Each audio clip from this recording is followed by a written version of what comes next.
श्री शिवाय नमस्तुभ्यम। हर हर महादेव। आप सबको पता है कि पितृपक्ष का बहुत ही प्यारा सा महीना चल रहा है और अगर आपके घर से पितृ दोष को आपको दूर करना है, ना अपने पितरों को खुश करना है, तो ये वीडियो आपके लिए है। पूज्य गुरु जी की कथा से सुन के बहुत अच्छे से आपको बताऊंगा। बस रोटी के ऊपर आपको रोटी रखना है।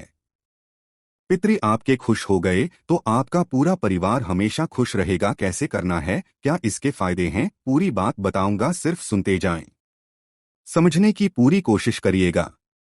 ठीक है, चलो की तरफ हम लोग बढ़ते हैं। जैसा कि मैंने स्क्रीन पर लिखा था कि आपको रोटी के ऊपर रोटी रखना है, लेकिन यहाँ पर हमें 2 रोटी की जरूरत नहीं है। ठीक है, क्या करनी होगी, एक ही रोटी को आधा करना है। ये बात मैं पहले बता चुका हूँ। आज इस वीडियो में मैं आपका कारण बताऊंगा कि आखिर ऐसा करती क्यों है। देखो, जो स्त्री होती है, जो महिलाएं होती हैं ना, ऐसा माना जाता है जो लड़कियां होती हैं वो 2 कुल को उतारती हैं। 2 कुल का मतलब कुल को उतारती हैं। 2 कुल का मतलब क्या हुआ कि एक तो अपने पक्ष को उतारती हैं और दूसरा अपने मायके पक्ष को उतारती हैं। इसीलिए श्राद्ध पक्ष में जितनी भी स्त्रियां हैं, जितनी भी महिलाएं हैं, उनको एक रोटी इसके ऊपर के छिलके को नहीं निकाला जाता। आपको ऐसे रोटी को लेना है, इसके 2 टुकड़ों को कर लेना, हाफ हाफ कर लेना। और फिर क्या करोगे, कुछ मीठा रखना। लाइक अगर आपके यहाँ शक्कर हो, चीनी हो वो रख सकते हो, गुड़ का टुकड़ा हो वो रखना। एक रोटी के बीच में उस टुकड़ों को रखना और दूसरी रोटी के ऊपर उसको ढक देना। और ढकने के बाद आप चाहे तो गौ माता को खिलाना, चाहे गौ माता को खिलाएं। आप चाहे तो कुत्ते को खिलाना, चाहे कुत्ते को खिलाएं। आप चाहे तो कौवे को खिलाना, चाहे तो कौवे को खिला सकते हैं, क्योंकि जो कौवा होता है, जो कुत्ता है और जो गौ माता है, ये तीनों पितरों के तुल्य माने जाते हैं। अगर आपने इन तीनों को भोजन करा दिया, इन तीनों को 2 टुकड़ों करके उसमें गुड़ रख कर के चीनी रख के खिला दिया, तो आपके पितृ हमेशा तृप्त रहेंगे, कभी आपको परेशान नहीं कर सकते। तो इस पूरे पितृपक्ष के दौरान जब भी आपको मौका है, अगर डेली कर पाएं तो बहुत अच्छी बात है। नहीं कर सकते हो तो कोई भी वैसे करना तो डेली ही चाहिए, लेकिन नहीं कर पा रहे हो तो पूरे पितृपक्ष में कोई भी एक दिन तो जरूर करना ही करना है। बात आ रही है क्या समझ में मेरी? तो आप सभी को इस काम को करना चाहिए। चलो, तो यहाँ पर हम सभी लोगों ने पहली बात कर ली है, आगे बढ़ते हैं। पितृपक्ष में करने वाले जो हमें दूसरा काम करना होगा, उस दूसरे काम की बात कर लेते हैं।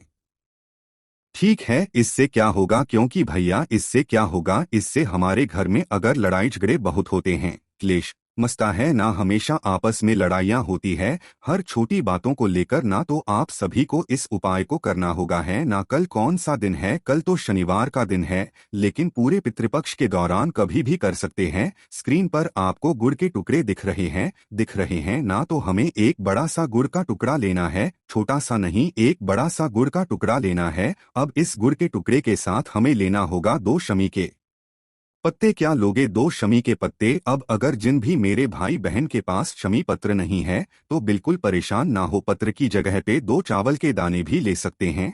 ठीक है ना, ले लिया। अब जो बात बताऊंगा वो बहुत ध्यान से सुनना। फिर हमें लेना होगा इस तरीके से नारियल। अब वो नारियल सूखा नारियल लेना है, जो पानी वाला जूट वाला होता है, वो नहीं जो स्क्रीन पे दिख रहा है, ऐसा नारियल लेना। इसको ऐसे हाफ कट कर देना। ठीक है, हाफ कट करने के बाद इसकी के अंदर जो गुड़ लिया है, गुड़ को रखना और जो 2 समीपत्र लिया है वो अपने पितरों के नाम से आपको इसी में डाल देना।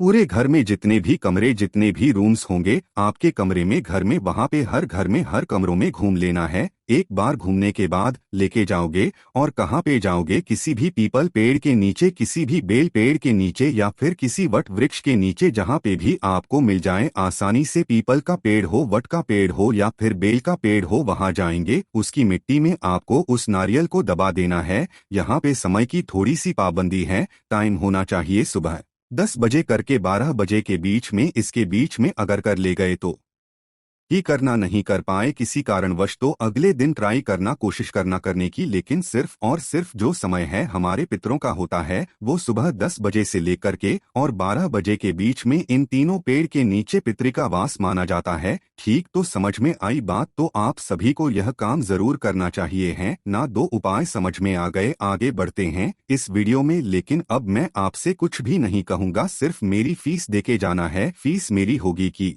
वीडियो को करेंगे शेयर आप जिस भी प्लेटफॉर्म पे हो, फेसबुक, इंस्टाग्राम, व्हाट्सएप, हर जगह शेयर करेंगे। ठीक है ना, चलो अब समझ लेते हैं इसी में हम लोग पितृपक्ष में करने वाले सबसे तीसरे और बहुत ही प्यारे से उपाय की। अब ये जो तीसरा उपाय है ना, ये है कि अगर आपको ऐसा लगता है कि आपके घर में पितृदोष लगा हुआ है।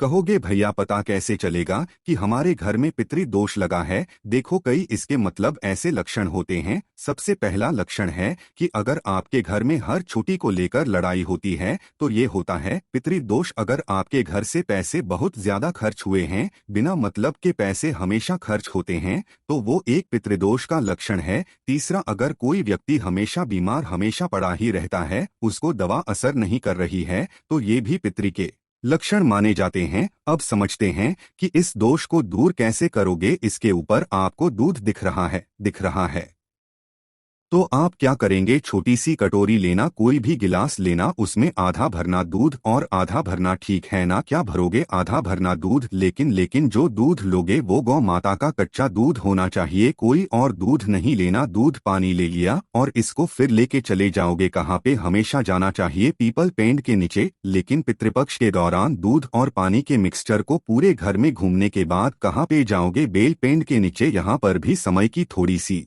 पाबंदी है, टाइम की सीमा होनी चाहिए, सुबह 10 बजे से लेकर के और 12 बजे के बीच।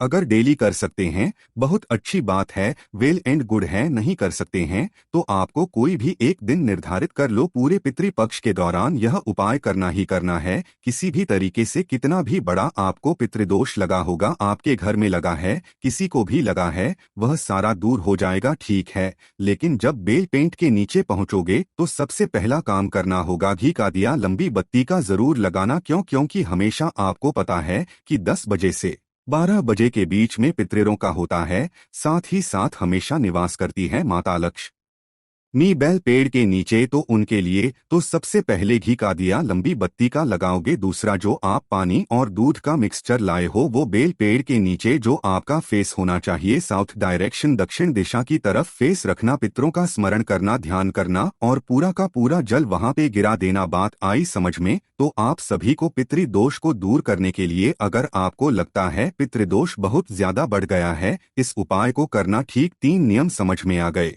एक और छोटे से, बहुत ही छोटे से नियम की बात कर लेते हैं, जो कि हमारा इस वीडियो का चौथा उपाय है। लेकिन कैसे करना है और क्या इसके फायदे हैं, उससे पहले एक छोटा सा काम, वो है वीडियो को करेंगे लाइक। जितने भी भाई बहन मेरी आवाज को पहली बार सुन रहे हैं, चैनल को सब्सक्राइब करिएगा, ठीक है ना। चलो समझते हैं। इसके ऊपर आपको दिख रहा होगा काला तिल। एक तो कल कौन सा दिन है? कल है शनिवार का दिन। तो शनिवार के दिन पितृदोष को दूर करने के लिए काले तिल का भी इस्तेमाल करना चाहिए।